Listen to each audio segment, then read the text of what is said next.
Ayo, Kent Brindley here with the movies of July. Movies of July. And I didn't make the three separate reviews.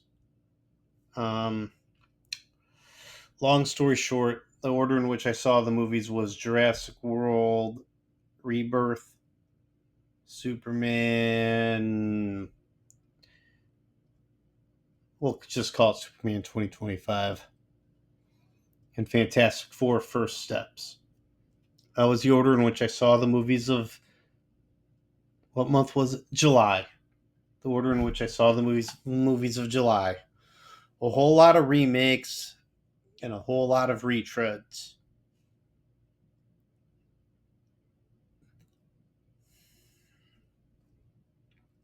So, how do I usually do this? The order in which I was anticipating the movies of July.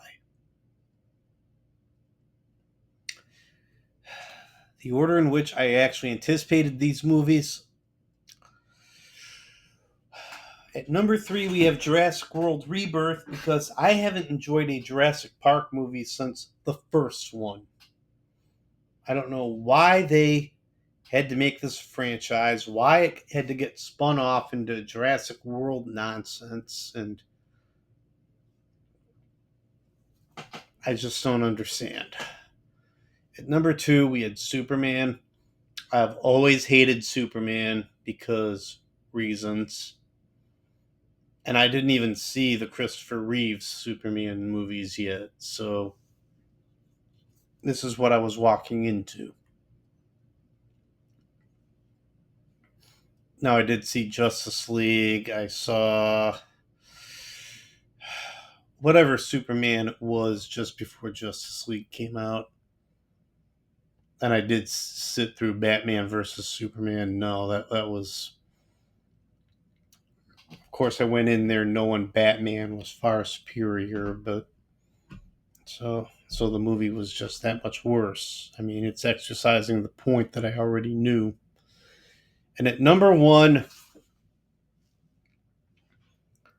I was honestly looking the most forward to the Fantastic Four, and the trailers for Fantastic Four First Steps looked awful.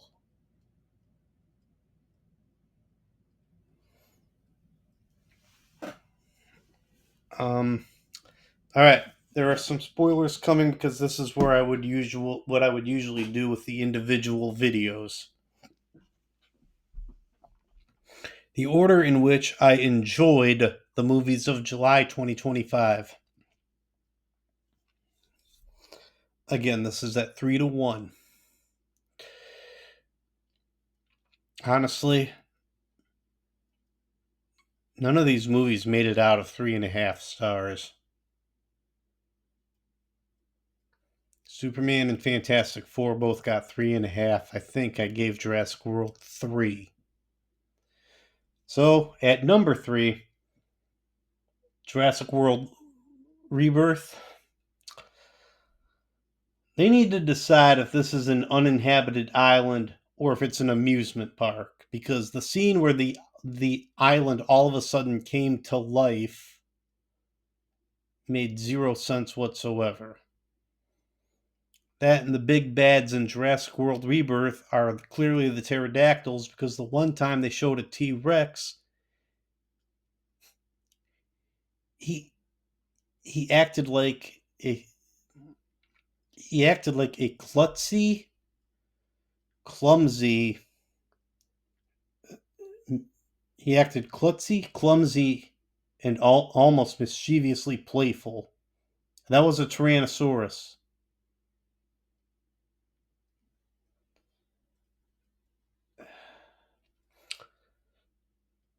Number two. Number 2. Yes.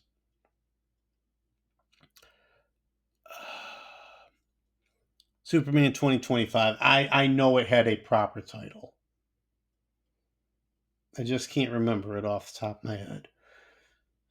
Superman was all right. Luthor was great. Ultraman was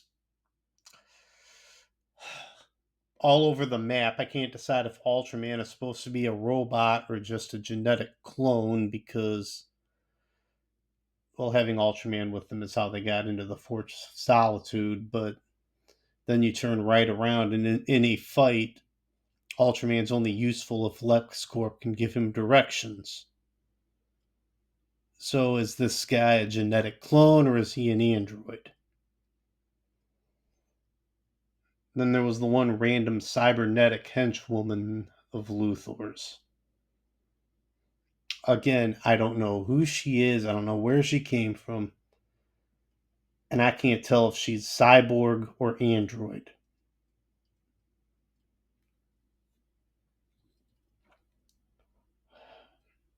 Then you get into the Justice Society, and Guy Gardner just reminds me why Hal Jordan will always be my favorite Green Lantern. Hawk Girl did her thing. She was okay. Mr. Terrific.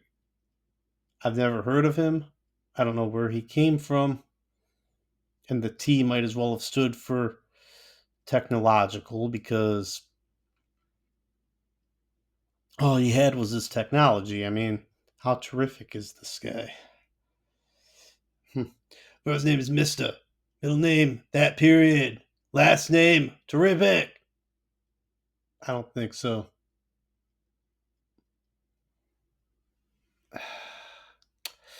Crypto. They finally put Crypto in a Superman movie, and they turned him into a mischievous, spoiled puppy with Superman's powers.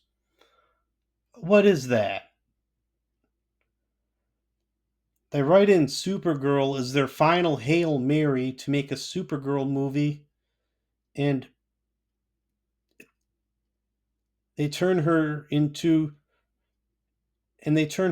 Super Kesha, ace party girl, stumbling around drunk and with zero sense of responsibility.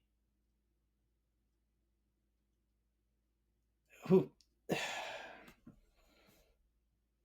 mind you, just gave Superman 3.5 stars. Something had to save it. Let alone the fact that it wasn't my least favorite movie of July. You know, it was a huge rat race for number one. Both Superman and Fantastic Four got 3.5 stars. 1 second. I know I should have prepared for this.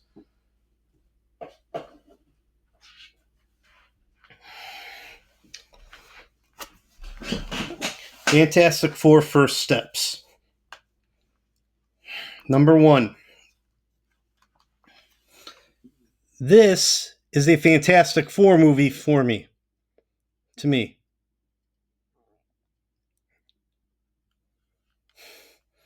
And if you haven't seen Rise of the Silver Surfer, it's basically Fantastic Four First Steps, except Reed and Sue are celebrating having their child instead of celebrating their wedding. And they use the female Silver Surfer instead of Norrin Rad. Those are the only differences. I mean, I walked into July not wanting to see this movie because the trailers made it look so terrible because it made the actors look awful. Again, these are the actors for the Fantastic Four to me. I want to say 20th Century Fox Fantastic Four versus Mouse House Fantastic Four. Then I saw the movie, and I want to be fair. I want to be fair here. The Thing, Invisible Woman, and Human Torch were just fine. The inclusion of Herbie the Robot was a punch in the gut, just as it was back in the days of the new Fantastic Four cartoon, before Herbie was even retconned into the comic books after that abysmal animated series.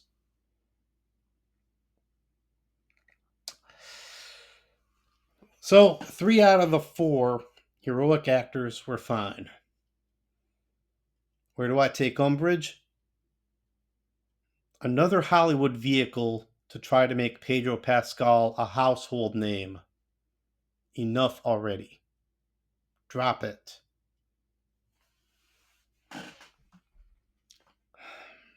I couldn't get past 2 seasons of The Mandalorian.